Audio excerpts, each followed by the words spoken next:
আল্লাহ রাব্বুল আলামিন কোরআনে কারীমের ভিতরে নবীজির নাম একটি বারের জন্য নাম ধরে তাকে ডাকেন নাই, বরং তিনি বলেছেন তোমরা পরস্পরকে যেভাবে নাম ধরে ডাকাডাকি করো, আমার নবীকে সেভাবে নাম ধরে ডাকবে না।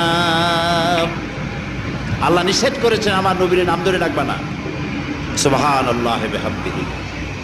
এই পৃথিবীতে যত নবী আসছেন সমস্ত নবীরা হলেন এলাকা ভিত্তিক নবী, অঞ্চল ভিত্তিক নবী। এক এক এলাকার, নূহ আলাইহিস সালাম এক এলাকার, মুসা আলাইহিস সালাম আলাদা এলাকার, দাউদ আলাইহিস সালাম আলাদা আর এক এলাকার, এরকম এলাকা ভাগ করা।